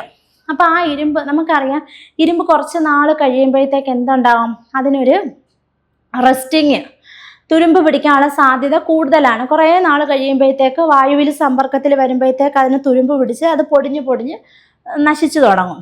അപ്പം നമുക്ക് ആ ഒരു മെറ്റീരിയൽ മാത്രം, ഇപ്പം നമ്മളൊരു വീടിൻ്റെ റൂഫിങ്ങോ ഒക്കെ നമ്മൾ ചെയ്യുന്ന സമയത്ത് നമുക്ക് ഇരുമ്പ് പൈപ്പ് ഒരിക്കലും ചൂസ് ചെയ്യാൻ പറ്റത്തില്ല. എന്താണ് കാരണം, ഇരുമ്പ് മാത്രമുള്ള പൈപ്പ് ചൂസ് ചെയ്ത് കഴിഞ്ഞാൽ കുറച്ച് നാൾ കഴിയുമ്പോഴത്തേക്ക് മഴ പെയ്യുമ്പോഴും നല്ല വെയിലൊക്കെ വരുമ്പോഴും ഈർപ്പമൊക്കെ തട്ടിയിട്ട് ഇതിനെന്തോ സംഭവിക്കും, ഒരു റസ്റ്റിങ്, അല്ലെങ്കിൽ ആ പൈപ്പിനകത്ത് ചെറുതായിട്ട് തുരുമ്പുണ്ടാവാനുള്ള സാധ്യത ഉണ്ടാകും. അപ്പോൾ ഒരിക്കലും നമ്മൾ എന്ത് ചെയ്യത്തില്ല, നമ്മളത് അനലൈസ് ചെയ്യുകയാണ്. അപ്പം നമുക്കറിയാം ഇന്ന മെറ്റീരിയൽ ഇന്ന ഭാഗത്ത് ഉപയോഗിച്ച് കഴിഞ്ഞാൽ ഒരിക്കലും അത് പ്രോപ്പറായിട്ട് നമുക്ക് മെയിൻറ്റെയിൻ ചെയ്ത് പോകാൻ കഴിയില്ല. അപ്പം നമ്മൾ ഇപ്പോൾ റൂഫിങ്ങിൻ്റെ കാര്യത്തിലാണെങ്കിലും പ്യുവർ ഇരുമ്പിൻ്റെ പൈപ്പ് എടുത്തു കഴിഞ്ഞാൽ നമുക്കറിയാം കുറച്ച് നാൾ കഴിയുമ്പോൾ അത് പെട്ടെന്ന് നശിച്ചു പോകും. അപ്പം നമുക്ക് വീണ്ടും അടുത്തത് ചെയ്യേണ്ടി വരും. അപ്പം നമ്മളത് നമ്മുടെ ഒരു ഒബ്സർവേഷനാണ്. അപ്പം അതാണ് ആദ്യത്തെ ആ ഒരു പോയിന്റിൽ പറയുന്നത്, എന്താണ്, selection is made on the basis of experience and safety aspects. അതായത് നമ്മുടെ എക്സ്പീരിയൻസ് ആണത്, നമ്മളത് മനസ്സിലാക്കിയിരിക്കുന്ന കുറേ നാൾ കഴിയുമ്പോഴത്തേക്ക് ഇത് തുരുമ്പിച്ച് പോവും. അപ്പം നമുക്കിനി ഇത് യൂസ് ചെയ്താൽ പ്രയോജനം ഉണ്ടാവില്ല. അപ്പം അതുകൊണ്ട് നമ്മൾ എന്ത് ചെയ്യുന്നുണ്ട്, നമ്മുടെ ആ എക്സ്പീരിയൻസ് അനുസരിച്ച് അതിന് പറ്റുന്ന മെറ്റീരിയൽ ഏതാണോ അതിനെ നമ്മൾ പ്രോപ്പറായിട്ട് ഡിസൈൻ അല്ലെങ്കിൽ ചൂസ് ചെയ്തെടുക്കുക. അപ്പം അതാണ് ഒന്നാമത്തെ പ്രിൻസിപ്പിൾ. രണ്ടാമത്തെ ആ സെലക്ടിങ് റൈറ്റ് മെറ്റീരിയൽ പ്രിൻസിപ്പിളിൽ വരുന്ന ഫസ്റ്റ് പോയിന്റ് എന്ന് പറയുന്നത് എന്താണ്? Prior selection. നമ്മൾ എടുക്കുന്ന സെലക്ഷന് നമ്മൾ ഏത് മെറ്റീരിയൽ ആണോ എടുക്കുന്നത് അതിന് പ്രയോറിറ്റി നോക്കുക. അപ്പം ആ പ്രയോറിറ്റി നമ്മൾ എപ്പോഴും എങ്ങനെയാണ്? On the basis of experience. നമ്മുടെ എക്സ്പീരിയൻസും പിന്നെ അതുകൂട്ട് തന്നെ നമ്മുടെ സുരക്ഷയും മുൻനിർത്തിയാണ് നമ്മൾ എന്ത് ചെയ്യുന്നത്, അതാദ്യം ഡിസൈൻ ചെയ്യുന്നത്. അപ്പം അതാണ് ഒന്നാമത്തെ പോയിന്റിൽ പറയുന്നത്. ഇനി രണ്ടാമത് പറയുന്നത് ടെസ്റ്റിംഗ് ഇൻ ലാബ്. അതായത് ചില മെറ്റീരിയലിന് നമുക്ക് ലാബുകളിൽ ടെസ്റ്റ് ചെയ്ത് നോക്കാം, ഇത് ഇന്ന പ്രോപ്പർട്ടിക്ക് അല്ലെങ്കിൽ ഇന്ന പർപ്പസിന് ഉപയോഗിക്കാൻ നല്ലതാണോ. അങ്ങനെ നമുക്ക് ലാബുകളിൽ ടെസ്റ്റ് ചെയ്തിട്ട് എന്ത് ചെയ്യാം, റൈറ്റ് മെറ്റീരിയലിനെ ചൂസ് ചെയ്യാം. അതാണ് രണ്ടാമത് ടെസ്റ്റിംഗ് ഇൻ ലാബ് എന്ന് പറയുന്നത്. In this suitable material is re evaluated under the given condition. ഒരു സർട്ടൈൻ കണ്ടീഷനിൽ നമുക്ക് എന്ത് ചെയ്യാം, ആ മെറ്റലിനെ റീ ഇവാലുവേറ്റ് ചെയ്യാം, നമുക്ക് വീണ്ടും പുനഃപരിശോധന നടത്താം.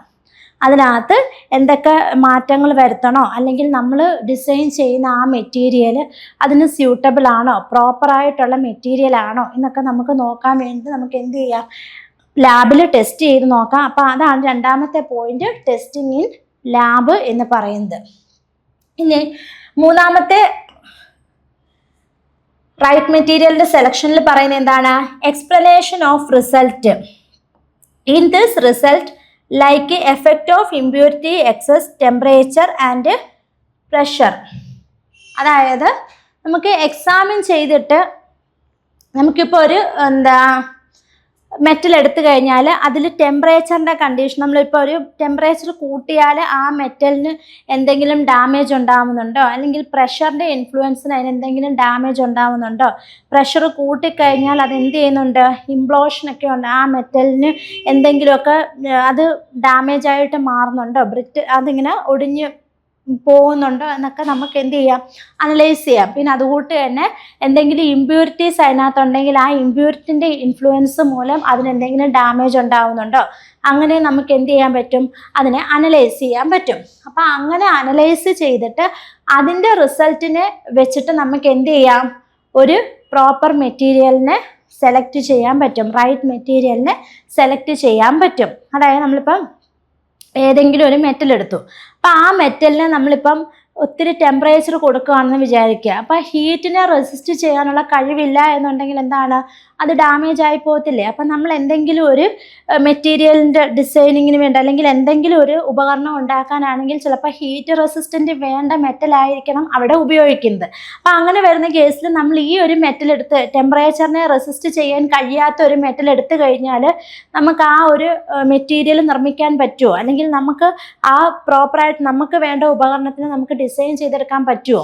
ഉണ്ടാവത്തില്ല, ഒരിക്കലും അങ്ങനെ പറ്റത്തില്ല. അപ്പം അതുകൊണ്ട് നമ്മൾ എന്താണ് ചെയ്യേണ്ടത്, നമ്മൾ എടുക്കുന്ന ആ മെറ്റലിനെ അതിൻ്റെ ടെമ്പറേച്ചറിലോ അല്ലെങ്കിൽ പ്രഷറൊക്കെ അപ്ലൈ ചെയ്തിട്ട് അതിലൊരു കെമിക്കൽ റിയാക്ഷൻസ് ഒക്കെ നോക്കി, ഇമ്പ്യൂരിറ്റീസ് ഒക്കെ ഉണ്ടെങ്കിൽ ആ ഇമ്പ്യൂരിറ്റീസിൻ്റെ ഒക്കെ എഫക്റ്റ് എന്തൊക്കെയാണെന്ന് നമ്മൾ അനലൈസ് ചെയ്ത് നോക്കിയിട്ട് അതിനകത്തും നമ്മൾ അതിൻ്റെ എക്സ്പ്ലനേഷൻ യൂസ് ചെയ്തിട്ട് നമുക്ക് എന്ത് ചെയ്യാം, കറക്റ്റായിട്ട് മെറ്റലിനെ ചൂസ് ചെയ്യാൻ പറ്റും. അതായത് ടെമ്പറേച്ചർ റെസിസ്റ്റൻറ്റ് കുറഞ്ഞ ഒരു മെറ്റലാണ് നമ്മൾ എടുക്കുന്നത്. അതായത് ടെമ്പറേച്ചർ നോക്കിയിട്ട് ആ ടെമ്പറേച്ചറിൽ ഹീറ്റ് ചെയ്യുമ്പോൾ ആ മെറ്റലിന് ഡാമേജ് ഉണ്ടാവുകയാണെങ്കിൽ അതൊരിക്കലും ഹീറ്റ് റെസിസ്റ്റൻറ്റിനായിട്ടുള്ള ഉപകരണങ്ങൾക്ക് നമ്മൾ ഉപയോഗിക്കത്തില്ല. അപ്പോൾ അതെല്ലാം എന്താണ്, ഇങ്ങനെയുള്ള എക്സ്പെരിമെൻ്റ് വഴി അനലൈസ് ചെയ്ത് അതിൻ്റെ എക്സ്പ്ലനേഷനെ ബേസ് ചെയ്തിട്ടായിരിക്കും ഓരോ ഉപകരണത്തിലും ഓരോ മെറ്റലും നമ്മൾ ചൂസ് ചെയ്യുന്നത്. അപ്പോൾ അതാണ് അടുത്ത ഡിസൈനിങ്, അടുത്ത ആ ഒരു റൈറ്റ് മെറ്റീരിയലിൻ്റെ സെലക്ഷനിൽ വരുന്ന പോയിന്റ്. അപ്പം മെയിനായിട്ടും 3 പോയിന്റ്സ് ആണ്, 3 ഫാക്റ്റാണ് അവിടെ പറയുന്നത്. എന്തൊക്കെയാണ് റൈറ്റ് മെറ്റീരിയൽ ചൂസ് ചെയ്യുമ്പോൾ 3 ഫാക്റ്റാണ് പറയുന്നത്. അപ്പോൾ ഈ റൈറ്റ് മെറ്റീരിയൽ ചൂസ് ചെയ്യുമ്പോൾ നമ്മൾ എടുക്കുന്ന മെറ്റീരിയലിൻ്റെ പ്രധാന ഗുണങ്ങൾ എന്തൊക്കെയാണ്, അതിന് ടെൻസൈൽ സ്ട്രെങ്ത് കൂടുതലായിരിക്കണം, അതുകൂട്ട് നല്ല സ്ട്രോങ് ആയിട്ടുള്ള മെറ്റൽ ആയിരിക്കണം. പിന്നെ അതുകൂട്ട് ഹൈലി റെസിസ്റ്റന്റ് ടു കൊറോഷനെ ഒരു പരിധി വരെ ഹൈലി എന്ത് ചെയ്യണം, അതിനെ കൂടുതലും റെസിസ്റ്റ് ചെയ്യാൻ കഴിവുള്ളവയായിരിക്കണം. പിന്നെ അടുത്ത പോയിന്റ് എന്താണ്, ചീപ്പ്, അതായത് നമ്മൾ വളരെ കുറഞ്ഞ വിലയിൽ നമുക്ക് അഫോർഡബിൾ ആയിട്ടുള്ള പ്രൈസിൽ കിട്ടുന്ന ഒരു മെറ്റൽ ആയിരിക്കണം അവിടെ നമ്മൾ യൂസ് ചെയ്യേണ്ടത്, സെലക്ട് ചെയ്യേണ്ടത്. പിന്നെ അത് 3 സ്റ്റെപ്സ് വഴിയാണ് നമ്മൾ ചൂസ് ചെയ്യുന്നത്. ഒന്നാമത് എന്താണ്, പ്രയർ സെലക്ഷൻ. നമുക്കുണ്ടാകുന്ന എക്സ്പീരിയൻസ് വെച്ച്, നമുക്കൊരു അപ്പിയറൻസ് വെച്ച് നമ്മുടെ എക്സ്പീരിയൻസിൽ നിന്നും ആ മെറ്റൽ ഏത് ഉപയോഗിക്കണം എന്ന് തീരുമാനിക്കാം. ഏത് മെറ്റീരിയൽ റൈറ്റായിട്ട് അവിടെ ഒരു ഉപകരണത്തിലോ അല്ലെങ്കിൽ എന്തെങ്കിലും പർപ്പസിന് ചേരും എന്ന് നമുക്ക് കണ്ടുപിടിക്കാൻ കഴിയും. പിന്നെ ചിലത് എന്താണ്, ലാബിൽ ടെസ്റ്റ് ചെയ്യുക. കെമിക്കൽ റിയാക്ഷനൊക്കെ വിധേയമാകുമ്പോഴത്തേക്ക് അതിനെ വീണ്ടും റീഇവാലുവേറ്റ് ചെയ്യാൻ കഴിയും. പുനഃപരിശോധന നടത്തിയിട്ട് അതിനകത്തുനിന്ന് നല്ല ശരിയായിട്ടുള്ള മെറ്റൽസിനെ നമുക്ക് തിരിച്ചെടുക്കാൻ പറ്റും. ഇനി മൂന്നാമത്തെ എന്താണ്, എക്സ്പ്ലനേഷൻ ഓഫ് റിസൾട്ട്. നമ്മൾ ടെമ്പറേച്ചർ കൂട്ടിയോ അല്ലെങ്കിൽ പ്രഷറിൻ്റെ ഇൻഫ്ലുവൻസിലോ അല്ലെങ്കിൽ അതിനകത്തുള്ള ഇമ്പ്യൂരിറ്റീസിനെയൊക്കെ എക്സാമിൻ ചെയ്തിട്ട് ആ മെറ്റൽ എടുക്കുകയാണെങ്കിൽ അങ്ങനെ ടെമ്പറേച്ചറിൻ്റെയും പ്രഷറിൻ്റെയൊക്കെ ഇഫക്റ്റ് വെച്ച് ആ മെറ്റലിന് എക്സ്പ്ലെയിൻ ചെയ്യാൻ കഴിയും. അതെങ്ങനെയുള്ള മെറ്റലാണെന്ന് നമുക്കത് വെച്ച് എക്സ്പ്ലെയിൻ ചെയ്യാൻ കഴിയും. അതാണ് മൂന്നാമത്തെ റൈറ്റ് സെലക്ഷൻ, മെറ്റീരിയലിൻ്റെ സെലക്ഷൻ എന്ന് പറയുന്നത്. അപ്പോൾ ഇത് 3 മെറ്റീരിയൽ സെലക്ട് ചെയ്യുന്നതിനെ ബേസ് ചെയ്തിട്ടുള്ള പ്രിൻസിപ്പിളിൽ വരുന്നത്. ഇനി അടുത്ത ഒരു പ്രൊട്ടക്റ്റിംഗ് പ്രോസസ്സാണ് കാഥോഡിക് പ്രൊട്ടക്ഷൻ. അപ്പം നമ്മൾ ഇതുവരെ പ്രൊട്ടക്ഷനകത്ത് പഠിച്ചതിനകത്ത് ഏതാണ്, ഒന്നാമത് പ്രോപ്പർ ഡിസൈനിങ് പഠിച്ചു, പ്രോപ്പറായിട്ട് ഡിസൈൻ ചെയ്യുന്നു. അപ്പോൾ ആ പ്രോപ്പർ ഡിസൈനിങ്ങിൽ വരുന്ന 2 പ്രിൻസിപ്പിളാണ് എന്ത്, ഒന്നാമത്തെ അതെങ്ങനെ നമ്മൾ ഡിസൈൻ ചെയ്തെടുക്കുന്നു, രണ്ടാമത് എന്താണ് പറയുന്നത്, നമ്മൾ എടുക്കുന്ന മെറ്റീരിയൽ ശരിയായിട്ടുള്ളതാണോ അതിൻ്റെ ചൂസിങ്. അങ്ങനെ 2 കാര്യങ്ങളായിരുന്നു നമ്മൾ ഡിസ്കസ് ചെയ്തത്. ഇനി അടുത്ത് പറയാൻ പോകുന്നത് എന്താണ്, കാഥോഡിക് പ്രൊട്ടക്ഷൻ. ഒരു കാഥോഡിക് പ്രൊട്ടക്ഷൻ എന്ന് പറയുന്ന ഒരു മെത്തേഡ് യൂസ് ചെയ്തിട്ട് കൊറോഷനെ ഒരു പരിധി വരെ നമുക്ക് എന്ത് ചെയ്യാൻ കഴിയും, അതിനെ കൺട്രോൾ ചെയ്യാൻ കഴിയും. അപ്പോൾ കാഥോഡിക് പ്രൊട്ടക്ഷൻ എന്താണെന്ന് നോക്കാം. This is a widely used method for the prevention of corrosion. It is mostly used to prevent the pipe from rusting. അപ്പം ഏറ്റവും കൂടുതലായിട്ട് സാധാരണയായിട്ട് നമ്മൾ ഉപയോഗിക്കാറുള്ള ഒരു മെത്തേഡാണ് കാഥോഡിക് പ്രൊട്ടക്ഷൻ എന്ന് പറയുന്നത്. എന്തിനു വേണ്ടിയിട്ടാണ് ഉപയോഗിക്കുന്നത്, കൊറോഷനെ പ്രിവെൻറ്റ് ചെയ്യാൻ വേണ്ടിയിട്ട്. അപ്പോൾ കൊറോഷനെ പ്രിവെൻറ്റ് ചെയ്യാൻ വേണ്ടിയിട്ട് ഉപയോഗിക്കുന്ന ഏറ്റവും കോമൺ ആയിട്ട് ഉപയോഗിക്കുന്ന ഒരു മെത്തേഡാണ് കാഥോഡിക് പ്രൊട്ടക്ഷൻ എന്ന് പറയുന്നത്. ഇനിയും ഇത് യൂസ് ചെയ്യുന്നത് കൂടുതൽ എവിടെയാണ്, പൈപ്പിനെയൊക്കെ പ്രൊട്ടക്റ്റ് ചെയ്യാൻ വേണ്ടിയിട്ടാണ്. റസ്റ്റിങ്ങിൽ നിന്ന് ഈ പൈപ്പ്, ഇരുമ്പിൻ്റെയൊക്കെ പൈപ്പൊക്കെ തുരുമ്പിക്കത്തില്ലേ, അപ്പം അതിൻ്റെയൊക്കെ അങ്ങനെ തുരുമ്പിക്കുന്നതൊക്കെ അവോയ്ഡ് ചെയ്യാൻ വേണ്ടിയിട്ടാണ് നമ്മൾ കൂടുതലായിട്ടും കാഥോഡിക് പ്രൊട്ടക്ഷൻ എന്ന മെത്തേഡ് യൂസ് ചെയ്യാറുള്ളത്. അപ്പോൾ cathodic protection is mostly used to prevent pipe from rusting. അപ്പോൾ പൈപ്പ്സിനെയൊക്കെ റസ്റ്റിങ്ങിൽ നിന്നും തുരുമ്പിക്കുന്നതിൽ നിന്നും രക്ഷിക്കുന്ന അല്ലെങ്കിൽ അതിനെ സംരക്ഷിക്കുന്ന ഒരു മെത്തേഡാണ് കാഥോഡിക് പ്രൊട്ടക്ഷൻ എന്ന് പറയുന്നത്. It performed by providing an electric current to the pipes which is to be protected from outside the source. അതായത് നമ്മൾ ഒരു പുറത്തുള്ള ഒരു ബാഹ്യ സോഴ്സിൽ നിന്ന് എന്ത് ചെയ്യാം, ഇലക്ട്രിക് കറണ്ടിനെ നമ്മൾ ആ മെറ്റീരിയലിനകത്തേക്ക് അല്ലെങ്കിൽ ആ പൈപ്പിനകത്തേക്ക് എന്ത് ചെയ്യുക, പ്രൊവൈഡ് ചെയ്യുക. അങ്ങനെ പ്രൊവൈഡ് ചെയ്തിട്ട് ആ മെറ്റീരിയലിനെ എന്ത് ചെയ്യുക, പ്രൊട്ടക്റ്റ് ചെയ്യുക. ആ മെത്തേഡാണ് എന്തിൽ പറയുന്നത്, കാഥോഡിക് പ്രൊട്ടക്ഷനിൽ പറയുന്നത്. അപ്പോൾ എന്താണ്, it is performed by providing an electric current. ഒരു ഇലക്ട്രിക് കറണ്ട് ഉപയോഗിച്ചിട്ട് ഒരു ബാഹ്യ സോഴ്സിൽ നിന്നും എന്ത് ചെയ്യുക, ഇലക്ട്രിക് കറണ്ടിനെ ഉപയോഗിച്ചിട്ട് പൈപ്പുകളെ സംരക്ഷിക്കുന്നു. അല്ലെങ്കിൽ ആ പൈപ്പിനകത്തൂടെ എന്ത് ചെയ്യുന്നു, ഇലക്ട്രിക് കറണ്ടിനെ ഫ്ലോ ചെയ്യിച്ചിട്ട് അവിടെ കൊറോഷനെ പ്രിവെൻറ്റ് ചെയ്യിക്കുന്നു. അതാണ് കാഥോഡിക് പ്രൊട്ടക്ഷൻ മെത്തേഡിൽ പറയുന്നത്. The iron object which has to be protected is connected with a more active metal. The iron object become cathode whereas metal used for protecting become anode. അതായത് നമ്മളിപ്പം പൈപ്പിൻ്റെ resting പ്രോസസ്സിനെ avoid ചെയ്യാൻ വേണ്ടിയിട്ടാണ് cathodic protection നടത്തുന്നത് എന്ന് പറഞ്ഞു. അപ്പോൾ ഇനി കാഥോഡിക് പ്രൊട്ടക്ഷനകത്ത് നടക്കുന്ന പ്രോസസ്സ് എങ്ങനെയാണെന്ന് പറയാം. അപ്പം നമ്മൾ ഇരുമ്പിനെയാണ് ഒരു എക്സാമ്പിളായിട്ട് എടുക്കുന്നതെങ്കിൽ ഒരു ഇരുമ്പ് പൈപ്പ് അതിനെ പ്രൊട്ടക്റ്റ് ചെയ്യുന്ന മെത്തേഡാണ് പറയാൻ പോകുന്നത്. ഇപ്പം നമ്മൾ അയൺ ഒബ്ജക്റ്റ് എടുക്കുകയാണെങ്കിൽ അതിനെയാണ് നമുക്ക് പ്രൊട്ടക്റ്റ് ചെയ്യേണ്ടതെങ്കിൽ എന്ത് ചെയ്യണം? അതിനേക്കാളും ആക്റ്റീവായിട്ടുള്ള ഒരു മെറ്റലുമായിട്ടായിരിക്കണം നമ്മൾ എന്ത് ചെയ്യേണ്ടത്? കോട്ട് ചെയ്യേണ്ടത്. അതായത് ഇപ്പോൾ ഇതൊരു അയണിൻ്റെ പൈപ്പാണെന്ന് വിചാരിക്കുക. അപ്പോൾ ഇതിനെ നമുക്ക് പ്രൊട്ടക്റ്റ് ചെയ്യണമെങ്കിൽ അതിന് പ്രൊട്ടക്റ്റ് ചെയ്യാൻ എടുക്കുന്ന മെറ്റൽ എന്തായിരിക്കണം? ഈ അയണിനേക്കാളും ആക്റ്റീവായിരിക്കണം. അതായത് അയണിനേക്കാളും റിഡക്ഷൻ പൊട്ടൻഷ്യൽ ഹയറായിട്ടുള്ള മെറ്റൽസ് ആയിരിക്കണം നമ്മൾ എന്ത് ചെയ്യുന്നത്? ഇതിനായിട്ട് എടുക്കുന്നത്. അയണിനേക്കാളും ആക്റ്റീവായിട്ടുള്ള മെറ്റൽ എടുത്തെങ്കിൽ മാത്രമേ ആ വരുന്ന മെറ്റൽ എന്തായിട്ട് ആക്ട് ചെയ്യത്തുള്ളൂ? ആനോഡായിട്ടും നമ്മൾ നിലവിലെടുത്തിരിക്കുന്ന അയണ് അല്ലെങ്കിൽ ഇരുമ്പ് കാഥോഡായിട്ടും ആക്ട് ചെയ്യത്തുള്ളൂ. എങ്കിൽ മാത്രമേ എന്തുണ്ടാവത്തുള്ളൂ? ആ അയണ് പ്രൊട്ടക്റ്റ് ആവത്തുള്ളൂ. അതൊരു പ്രൊട്ടക്റ്റഡ് മെറ്റലായിട്ട് എക്സിസ്റ്റ് ചെയ്യത്തുള്ളൂ. അപ്പോൾ അതാണ് നമ്മളിതിൽ പറയുന്നത്. അയൺ ഒബ്ജക്റ്റ് എന്ന് പറയുന്നത് എന്താണ്? which has to be protected is connected with a more active metal. അപ്പോൾ അയൺ ഒബ്ജക്റ്റ് എന്ന് പറയുമ്പം അതിനെ പ്രൊട്ടക്റ്റ് ചെയ്യണമെങ്കിൽ അതിനേക്കാളും ആക്ടിവിറ്റി കൂടിയ ഒരു മെറ്റൽ വെച്ച് അതിനെ കണക്ട് ചെയ്യുക. The iron object become cathode whereas the metal used for protecting become anode. നമ്മൾ അയൺ ആണ് അവിടെ എടുക്കുന്നതെങ്കിൽ അയണ് ലീസ്റ്റ് ആക്റ്റീവ് ആണെങ്കിൽ അതെന്തായിരിക്കും? കാഥോഡായിട്ടായിരിക്കും ആക്ട് ചെയ്യുന്നത്. അതോടൊപ്പം തന്നെ നമ്മൾ ഏത് മെറ്റലുമായിട്ടാണോ അയണിനേക്കാളും ആക്റ്റീവായിട്ടുള്ള ഏത് മെറ്റലുമായിട്ടാണോ നമ്മൾ കണക്ട് ചെയ്യുന്നത് ആ മെറ്റൽ എന്തായിരിക്കും? ഒരു ആനോഡ്. ആ പ്രൊട്ടക്റ്റ് ചെയ്യാൻ വേണ്ടിയിട്ട് വരുന്ന ആ മെറ്റൽ എപ്പോഴും എന്തായിരിക്കും? ആനോഡായിട്ടായിരിക്കും ആക്ട് ചെയ്യുന്നത്. അപ്പോൾ അതാണ് അടുത്ത പോയിന്റിൽ വരുന്നത്. Due to oxidation the anode is slowly used up to its ion due to loss of electron. The iron metal is protected from rusting only till the protective metal is present and only till the electrode potential is maintained below -0.62 volt. അതായത് ഇപ്പോൾ പറഞ്ഞു നമുക്ക് അയണിൻ്റെ പൈപ്പാണ് protect ചെയ്യേണ്ടതെങ്കിൽ എന്ത് ചെയ്യണം? ആ അയണിനേക്കാളും ആക്റ്റീവായിട്ടുള്ള ഒരു മെറ്റലുമായിട്ട് എന്ത് ചെയ്യണം? അതിനെ കണക്ട് ചെയ്യുമ്പോഴായിരിക്കും അവിടെ ആ ഒരു അയണിന് പ്രൊട്ടക്ഷൻ കിട്ടുന്നത്, അല്ലെങ്കിൽ കൊറോഷനിൽ നിന്നും അതിന് പ്രിവെൻറ്റ് ചെയ്യാൻ കഴിയുന്നത്. അപ്പം നമ്മൾ ഈ എടുക്കുന്ന അയൺ അന്നേരം എന്തായിട്ടായിരിക്കും ആക്ട് ചെയ്യുന്നത്? കാഥോഡായിട്ടായിരിക്കും ആക്ട് ചെയ്യുന്നത്. മറ്റേ കണക്ട് ചെയ്യുന്ന ആ മെറ്റൽ എന്ന് പറയുന്നത് എന്തായിരിക്കും?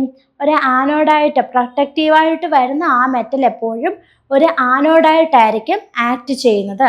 അപ്പോൾ ഈ ആനോഡിനകത്ത് നടക്കുന്ന റിയാക്ഷൻ എന്ന് പറഞ്ഞാൽ അതിനകത്തുനിന്ന് ഇലക്ട്രോൺസ് ഫ്രീ ആയിട്ട് മൂവ് ചെയ്യുന്നു. ഇലക്ട്രോൺസ് ഇവോൾവ് ചെയ്തിട്ട് അതെന്ത് ചെയ്യുന്നു? അതിൻ്റെ ഇലക്ട്രോൺസിന് ലോസ് ചെയ്ത് അതടുത്ത കാഥോഡായിട്ടുള്ള മെറ്റൽ ഏതാണോ, അതായത് അയണ്, അതിനകത്തേക്ക് എന്ത് ചെയ്യുന്നു? മൂവ് ചെയ്യിക്കുന്നു. അങ്ങനെയാണ് എന്ത് ചെയ്യുന്നത്?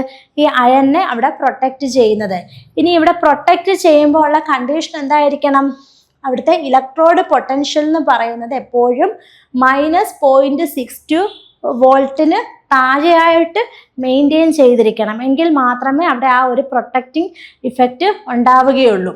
അപ്പോൾ അയൺ മെറ്റൽ പ്രൊട്ടക്റ്റ് ചെയ്യുകയാണെങ്കിൽ നമ്മൾ എടുക്കുന്ന ആ പ്രൊട്ടക്റ്റീവ് മെറ്റൽസ് എന്ന് പറയുന്നത് എപ്പോഴും എന്തായിരിക്കണം? ആനോഡായിട്ട് തന്നെ ആക്ട് ചെയ്യുകയും വേണം. അതുകൂട്ട് തന്നെ അതിൻ്റെ ഇലക്ട്രോഡ് പൊട്ടൻഷ്യൽ എപ്പോഴും എന്തായിരിക്കണം? -0.62 വോൾട്ടിൽ താഴെയായിട്ട് അതിനെ എക്സിസ്റ്റ് ചെയ്യണം, മെയിൻറ്റെയിൻ ചെയ്തെങ്കിൽ മാത്രമേ എന്തുണ്ടാകത്തുള്ളൂ? അവിടെ ആ ഒരു റിയാക്ഷൻ നടക്കത്തുള്ളൂ. Metal often used for resting of magnesium, zinc, aluminium which are also known as sacrificial anode. അപ്പം നമ്മൾ ഇതിനായിട്ട് കൂടുതൽ ഉപയോഗിക്കുന്ന മെറ്റൽസ് ഏതൊക്കെയാണ്? അല്ലെങ്കിൽ അയണിൻ്റെ റെസ്റ്റിങ്ങിനെ തടസ്സപ്പെടുത്താൻ വേണ്ടിയിട്ട് നമ്മൾ കൂടുതലായിട്ട് ഉപയോഗിക്കുന്നത് മെഗ്നീഷ്യം, സിങ്കും അലൂമിനിയം ഒക്കെ ആയിരിക്കും. അപ്പോൾ ഈ മെറ്റൽ എന്ന് പറയുന്നത് എന്താണ്? അയണിനെ പ്രൊട്ടക്റ്റ് ചെയ്യാൻ വേണ്ടിയിട്ട് അത് സ്വയം എന്തായിട്ട് മാറുകയാണ്? ഒരു ഒരു സാക്രിഫിഷ്യൽ ആനോഡായിട്ട് അങ്ങ് മാറുകയാണ്. കാരണം അത് നോർമലി അതിനൊരു കെമിക്കൽ റിയാക്ഷൻ ഉണ്ടായിരിക്കും, പക്ഷെ അയണുമായിട്ട് റിയാക്ട് ചെയ്യുന്ന സമയത്ത് മാക്സിമം അത് എന്തിനാണ് ശ്രമിക്കുന്നത്, ആ അയണിനെ പ്രൊട്ടക്റ്റ് ചെയ്യാൻ വേണ്ടിയിട്ട്. അപ്പോൾ അയണിനെ പ്രൊട്ടക്റ്റ് ചെയ്യാൻ വേണ്ടിയിട്ട് അത് സ്വയം ഒരു ആനോഡായിട്ട് ആക്ട് ചെയ്യും. അതൊരു ആനോഡായിട്ട് ആക്ട് ചെയ്തിട്ട് അതിനെന്തുണ്ടാവുന്നു, ഒരു ഇലക്ട്രോൺസ് ലോസ് ആയിട്ട് അതിനൊരു ഡാമേജ് ആയിരിക്കും ഉണ്ടാകുന്നത്. അപ്പോൾ അതുകൊണ്ട് ആ മെറ്റൽ എന്തായിരിക്കും, ഒരു സാക്രിഫിഷ്യൽ മെറ്റലായിട്ടാണ് ആക്ട് ചെയ്യുന്നത്. അതുകൊണ്ട് തന്നെ ഈ അലൂമിനിയം, സിങ്ക്, മെഗ്നീഷ്യം അതുകൂട്ടൊക്കെയുള്ള ആ മെറ്റൽസിനെ നമ്മൾ, അല്ലെങ്കിൽ ഈ അയണുമായിട്ട് കണക്ട് ചെയ്യുന്ന സമയത്ത് ആ മെറ്റൽസിനെ നമ്മൾ സാക്രിഫിഷ്യൽ ആനോഡുകൾ എന്നാണ് പറയുന്നത് കേട്ടോ. അതായത് metal often used for resting are magnesium, zinc and aluminium which are also known as sacrificial anode. Sacrificial anode എന്ന് പറഞ്ഞാൽ എന്താണ്, അത് സ്വയം എന്തായിട്ട് ആനോഡായിട്ട് നശിക്കണം. ഒരാളെ പ്രൊട്ടക്റ്റ് ചെയ്യാൻ വേണ്ടിയിട്ട് അതെന്താണ്, അത് റെസ്റ്റിംഗ് ആയിട്ട് അങ്ങ് മാറുകയാണ്, ആനോഡായിട്ട് അങ്ങ് മാറുകയാണ്. അപ്പം അതുകൊണ്ടാണ് അവയെ സാക്രിഫൈസ് ചെയ്യാന്നുള്ളത്. എന്താ, നമ്മളൊരു ത്യാഗം ചെയ്യുക എന്നൊക്കെ പറയത്തില്ല, എന്ന് വെച്ചാൽ ഒന്ന് വിട്ടുവീഴ്ച ചെയ്യുക. അപ്പം അതേ രീതിയിൽ തന്നെയാണ് എന്താണ് ഇവിടെ ഈ ഒരു മെറ്റൽസ്, ഈ തന്നിരിക്കുന്ന 3 മെറ്റൽസ് അയണിനെ പ്രൊട്ടക്റ്റ് ചെയ്യാൻ വേണ്ടി അതങ്ങ് സ്വയം ആനോൺസായിട്ട് അവയങ്ങ് മാറുകയാണ്. അപ്പം അതുകൊണ്ട് സാക്രിഫൈസ് ചെയ്യുന്നത് കൊണ്ട് ആ ആനോഡുകളെ നമ്മൾ സാക്രിഫിഷ്യൽ ആനോഡ്സ് എന്നാണ് പറയുന്നത്. ഇത് തന്നെ 2 ടൈപ്പിലുണ്ട്. സാക്രിഫിഷ്യൽ ആനോഡ്സ് തന്നെ 2 ടൈപ്പ് ഉണ്ട്. ഒന്നാമത് എന്താണ്, സാക്രിഫിഷ്യൽ ആനോഡ് മെത്തേഡ് എന്ന് പറയുമ്പോൾ, in this method anode corroded sacrificially to protect the material, it is known as sacrificial anode. അതായത് ഒരു മെറ്റലിന്, അതായത് ഒരു മെറ്റല് അത് കൊറോഷന് വിധേയമാവാതിരിക്കാൻ എന്ത് ചെയ്യുന്നുണ്ട്, ഈ പ്രൊട്ടക്റ്റഡായിട്ട് വരേണ്ട മെറ്റല് അത് സ്വയം ആനോഡായിട്ട് മാറും. അപ്പം അതിനെയാണ് നമ്മൾ എന്ത് പറയുന്നത്, സാക്രിഫിഷ്യൽ ആനോഡ് മെത്തേഡ് എന്ന് പറയുന്നത്. മെയിനായിട്ടും സിങ്ക്, മെഗ്നീഷ്യം അതൊക്കെയാണ് എന്ത് ചെയ്യുന്നത്, ഈ ഒരു സാക്രിഫിഷ്യൽ ആനോഡായിട്ട് യൂസ് ചെയ്യാറുള്ളത്. അതിൻ്റെ കാരണം എന്താണെന്ന് വെച്ചാൽ, because they have a higher oxidation potential than steel. അപ്പം നമ്മൾ സ്റ്റീലുമായിട്ടാണ് ഇതിനെ കമ്പയർ ചെയ്യുന്നതെങ്കിൽ, നമ്മൾ സ്റ്റീല്, മെഗ്നീഷ്യം, സിങ്ക് അതുമായിട്ടാണ് നമ്മൾ കമ്പയർ ചെയ്യുന്നതെങ്കിൽ എന്തായിരിക്കും, സ്റ്റീലിനേക്കാളും ഓക്സിഡേഷൻ പൊട്ടൻഷ്യൽ കൂടുതലായിരിക്കും. അല്ലെങ്കിൽ ഇലക്ട്രോ കെമിക്കൽ സീരീസിൽ സ്റ്റീലിനേക്കാളും ഹയറിലായിരിക്കും എന്ത് കാണപ്പെടുന്നത്, ഈ സിങ്കും മെഗ്നീഷ്യവും ഒക്കെ കാണാം. അപ്പോൾ ഈ സ്റ്റീലിനെ പ്രൊട്ടക്റ്റ് ചെയ്യാൻ വേണ്ടിയിട്ട് നമ്മൾ എന്ത് യൂസ് ചെയ്യും, സിങ്കിനെയോ മെഗ്നീഷ്യത്തിനോ ആനോഡായിട്ട് എന്ത് ചെയ്യുന്നു, യൂസ് ചെയ്യുന്നു. അപ്പോൾ അത് മാത്രം എന്താണ്, ഡാമേജ് ഉണ്ടാവും, ആ സ്റ്റീലിനെ നമുക്ക് പ്രൊട്ടക്റ്റ് ചെയ്യാനും കഴിയും. അപ്പം അതുകൊണ്ട് തന്നെ അവിടെ മെഗ്നീഷ്യവും സിങ്കും എന്താണ്, ഒരു ആനോഡിക് സാക്രിഫിഷ്യൽ ആനോഡായിട്ടായിരിക്കും അവയവിടെ ആക്ട് ചെയ്യുന്നത്. ഇനിയും രണ്ടാമത്തെ മെത്തേഡ്, ഈ ഒരു കാഥോഡ് പ്രൊട്ടക്ഷനകത്ത് നമ്മൾ പറയുന്ന സാക്രിഫിഷ്യൽ ആനോഡ് എന്ന് പറയുന്ന മെത്തേഡാണ് ഒന്നാമത്തെ മെത്തേഡ്. ഇനി രണ്ടാമത്തെ മെത്തേഡ് എന്താണ്, ഇംപ്രസ്ഡ് കറണ്ട് മെത്തേഡ്. എന്താണ്, impressed current method. Impressed current method എന്ന് പറയുന്നത് എന്താണ്, both the anode and material which is to be protected are joined by an insulated wire internally, and so the path of current is from anode through the electrolyte to the material. അതായത് നമ്മളിപ്പോൾ ആദ്യം sacrificial പറഞ്ഞപ്പോൾ എന്താണ്, ഒരാളങ്ങ് damage ആകും, ഒന്ന് ആനോഡായിട്ട് act ചെയ്തിട്ട് എന്താണ്, അതിന് ഡാമേജ് കൂടുതലുണ്ടാകും, മറ്റേ ആളിനെ പ്രൊട്ടക്റ്റ് ചെയ്യും. രണ്ടാമത്തെ മെത്തേഡ് എന്ന് പറയുമ്പോൾ എന്താണ്, നമ്മൾ എടുക്കുന്ന മെറ്റീരിയലിനെയും ആനോഡിനെയും ഒരേപോലെ നമുക്ക് പ്രൊട്ടക്റ്റ് ചെയ്യണമെന്ന് വിചാരിക്കുക. അതിനെ രണ്ടിനെയും നമുക്ക് പ്രൊട്ടക്റ്റ് ചെയ്യാൻ വേണ്ടിയിട്ട് നമ്മൾ എന്ത് ചെയ്യുക, ഇതിനെ ഒരു ഇൻസുലേറ്റിംഗ് മെറ്റീരിയൽ, അതായത് ഒന്ന് ആനോഡായിട്ട് ആക്ട് ചെയ്യുന്നുണ്ടെങ്കിൽ പോലും ആ മെറ്റീരിയൽ നമുക്ക് എന്ത് ചെയ്യണം, കുറച്ച് പരിധി വരെ നമുക്ക് എന്ത് ചെയ്യാം, അതിനെ ഒന്ന് പ്രൊട്ടക്റ്റ് ചെയ്യാം. അപ്പം അതിനെ രണ്ടിനെയും കൂടെ എന്ത് ചെയ്യുക, പ്രൊട്ടക്റ്റ് ചെയ്യാൻ വേണ്ടിയിട്ട് നമ്മളൊരു ഇൻസുലേറ്റിംഗ് മെറ്റീരിയൽ ഇതിനിടയിലൂടെ എന്ത് ചെയ്യും, ഘടിപ്പിക്കും. അപ്പം അന്നേരം ഇവിടുത്തെ പാത്ത്, ഇലക്ട്രിക് കറണ്ടിൻ്റെ പാത്ത് എന്ന് പറയുന്നത് എന്തായിരിക്കും, ആനോഡിൽ നിന്നും ആ ഇൻസുലേറ്റിംഗ് ആ ഒരു മെറ്റീരിയലിനിടയിലൂടെ, ആ ഇലക്ട്രോലൈറ്റിനിടയിലൂടെ ആയിരിക്കും, എന്നിട്ടായിരിക്കും എന്ത് ചെയ്യുന്നത്, അടുത്ത മെറ്റീരിയലിലോട്ട് പോകുന്നത്. അല്ലെങ്കിൽ അവിടെ പ്രൊട്ടക്ഷൻ ബാരിയർ ആയിട്ട് എന്ത് ചെയ്യുന്നു, ഒരു മെറ്റീരിയൽ അവിടെ ഇൻസുലേറ്റഡ് ആയിട്ടുള്ള ഒരു വയർ നമുക്ക് അതിനകത്ത് കോട്ട് ചെയ്തിട്ടുണ്ടായിരിക്കും. അപ്പോൾ അതാണ് ഇംപ്രസ്ഡ് കറണ്ട് മെറ്റീരിയൽ എന്ന് പറയുന്നത്. ഇനി പഠിക്കാനുള്ള 2 പ്രൊട്ടക്ഷനാണ്. അത് നമ്മുടെ സിലബസിൽ അത്ര ഇതായിട്ട് പറയുന്നില്ല. ഏതൊക്കെയാണ്? ബാരിയർ പ്രൊട്ടക്ഷനും ഇലക്ട്രോപ്ലേറ്റിങ്ങും. അപ്പം അതിൽ ഒന്നാമത്തെ ബാരിയർ പ്രൊട്ടക്ഷൻ എന്ന് പറയുന്നത് the metal surface may be coated for protection against corrosion. അതായത് കൊറോഷനെ ബാരിയർ പ്രൊട്ടക്ഷൻ എന്ന് പറയുമ്പോൾ നമുക്ക് കൊറോഷനെ പ്രിവെൻറ്റ് ചെയ്യാൻ വേണ്ടിയിട്ട് നമ്മൾ എന്ത് ചെയ്യുന്നു? ഒരു ബാരിയർ പോലെ ഒരു സർഫസിൻ്റെ പുറത്ത് എന്താണ് ഒരു ബാരിയർ പോലെ കോട്ട് ഒന്ന് പ്രൊട്ടക്റ്റ് ചെയ്ത് വെക്കുക. അപ്പം അതാണ് ബാരിയർ പ്രൊട്ടക്ഷനിൽ വരുന്നത്. Most of these coatings perform as barrier between metallic surface and corrosive environment and therefore this method is called barrier protection. അതായത് നമ്മൾ എടുക്കുന്ന മെറ്റലിനെ പ്രൊട്ടക്റ്റ് ചെയ്യാൻ വേണ്ടിയിട്ട് നമ്മൾ എന്ത് ചെയ്യുക?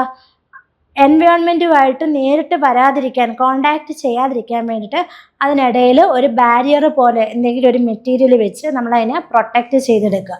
അതാണ് ബാരിയർ പ്രൊട്ടക്ഷനിൽ പറയുന്നത്. രണ്ടാമത്തെ മെത്തേഡ് എന്ന് പറയുന്നത് it is the electroplating method. എന്താണ് രണ്ടാമത്തെ മെത്തേഡ്? Electroplating method.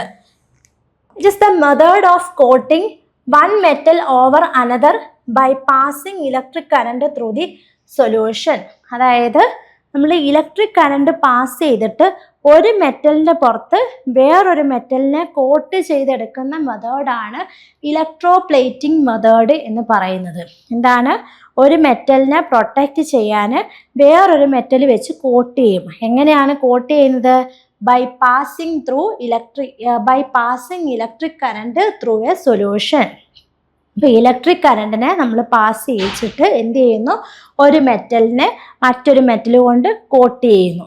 അങ്ങനെ കോട്ട് ചെയ്ത് ആ മെറ്റലിനെ പ്രൊട്ടക്റ്റ് ചെയ്യുന്ന മെത്തേഡാണ് ഇലക്ട്രോപ്ലേറ്റിംഗ് മെത്തേഡ് എന്ന് പറയുന്നത്. It is used for multiple purpose such as decorative purpose, appearance and protection. അപ്പോൾ ഈ ഇലക്ട്രോപ്ലേറ്റിംഗ് മെത്തേഡ് എന്ന് പറയുമ്പം നമുക്ക് പ്രൊട്ടക്ഷന് വേണ്ടിയിട്ട് മാത്രമല്ല, അതിന് മൾട്ടിപ്പിൾ പർപ്പസാണ്. പല പർപ്പസിന് വേണ്ടിയിട്ട് നമ്മൾ എന്ത് ചെയ്യുന്നുണ്ട്? ഇത് ഉപയോഗിക്കാറുണ്ട്. അപ്പോൾ അതിൽ ഏതൊക്കെയാണ് മെയിനായിട്ട്?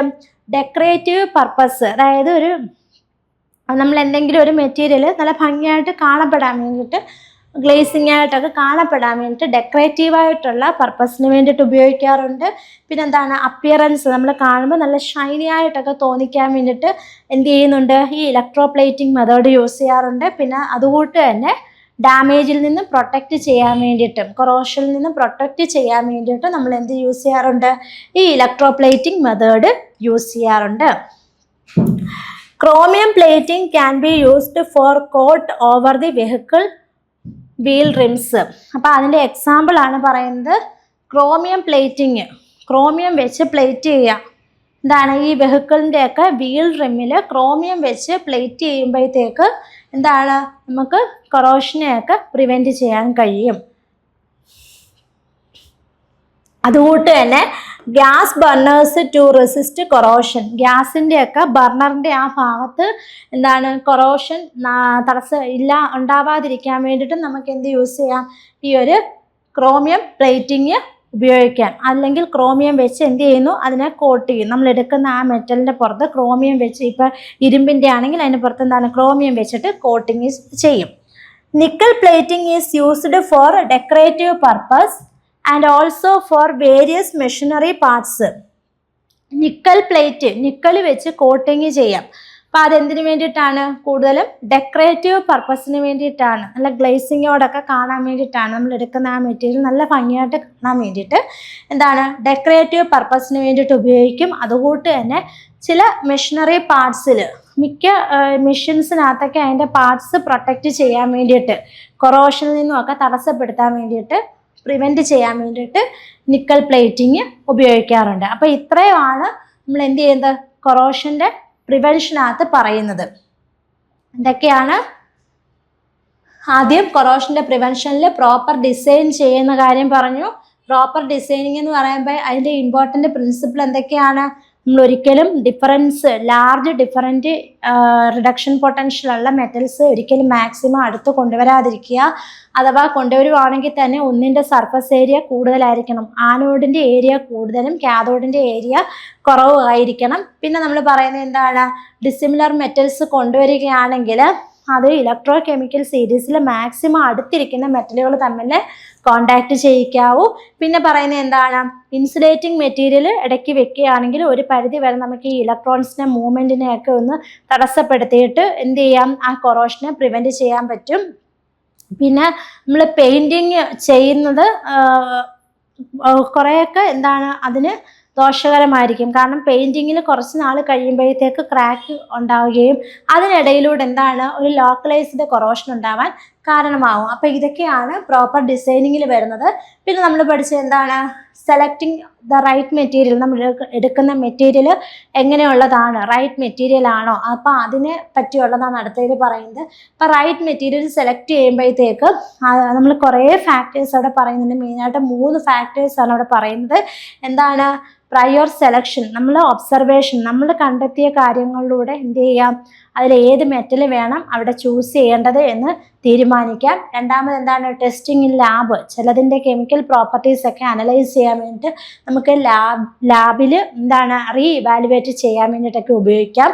പിന്നെന്താണ്, എക്സ്പ്ലനേഷൻ ഓഫ് റിസൾട്ട്.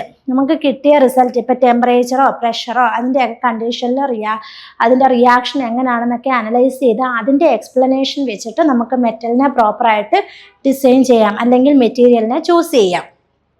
പിന്നെ നമ്മൾ പറയുന്നത് എന്താണ്, കാഥോഡിക് പ്രൊട്ടക്ഷൻ ആണ്. കാഥോഡിക് പ്രൊട്ടക്ഷൻ എന്ന് പറയുമ്പോൾ കൂടുതലും പൈപ്പിൻ്റെയൊക്കെ റെസ്റ്റിംഗ്, ഇരുമ്പിൻ്റെ പൈപ്പ് പൈപ്പിൻ്റെയൊക്കെ റെസ്റ്റിങ്ങിനെ പ്രിവെൻറ്റ് ചെയ്യാൻ വേണ്ടിയിട്ടാണ് ഉപയോഗിക്കുന്നത്. ഏറ്റവും കോമൺ ആയിട്ട് ഉപയോഗിക്കാറുള്ളൊരു മെത്തേഡാണ്. പിന്നെ അവിടെ എന്താണ് നടക്കുന്ന, ഒരു ഇലക്ട്രിക് കറണ്ടിനെ ആ പൈപ്പിനകത്തൂടെ പാസ് ചെയ്തിട്ടാണ് അവിടെ ആ ഒരു കെമിക്കൽ റിയാക്ഷൻ നടക്കുന്നത്. അപ്പം ഇവിടെ റിയാക്ഷൻ നടക്കുന്ന സമയത്ത് നമ്മൾ എന്ത് ചെയ്യുന്നുണ്ട്, അപ്പോൾ ഒരു മെറ്റൽ എടുത്താൽ ഇലക്ട്രിക് കറണ്ട് പാസ് ചെയ്യുന്ന സമയത്ത് ആ മെറ്റലിനെ നമ്മൾ വേറൊരു മെറ്റൽ അതിനേക്കാളും ഹയർ ആക്റ്റീവായിട്ടുള്ളൊരു മെറ്റലുമായിട്ട് കണക്ട് ചെയ്തിട്ടായിരിക്കും ആ റിയാക്ഷൻ നടക്കുന്നത്. അപ്പോൾ അങ്ങനെ കണക്ട് ചെയ്യുന്ന സമയത്ത് ആ കണക്ട് ചെയ്യുന്ന മെറ്റൽ എന്താണ്, ഒരു ആനോഡായിട്ട് ആക്ട് ചെയ്യും, അത് സ്വയം നശിച്ചു പോകും. അപ്പോൾ അങ്ങനെ സാക്രിഫൈസ് ചെയ്യുന്ന ആനോഡായതുകൊണ്ട് അവയെ സാക്രിഫിഷ്യൽ ആനോഡുകൾ എന്നാണ് പറയുന്നത്. ആ മെത്തേഡിനെ നമ്മൾ എന്ത് ചെയ്യുന്നു, സാക്രിഫിഷ്യൽ ആനോഡ് മെത്തേഡ് എന്നാണ് പറയാറുള്ളത്. അതിന് എക്സാമ്പിൾ എന്ന് പറയുമ്പോൾ നമ്മൾ സ്റ്റീലിൻ്റെ ഒക്കെ പ്രൊട്ടക്ഷന് വേണ്ടിയിട്ട് അതിനേക്കാളും ഹയർ ഓക്സിഡേഷൻ വാല്യൂ ഉള്ള സിങ്കും മെഗ്നീഷ്യം ഒക്കെ ഉപയോഗിക്കാറുണ്ട്. അപ്പോൾ അവിടെ സിങ്കും മെഗ്നീഷ്യം ഒക്കെ എന്താണ്, സാക്രിഫിഷ്യൽ ആനോഡായിട്ടായിരിക്കും ആക്ട് ചെയ്യുന്നത്.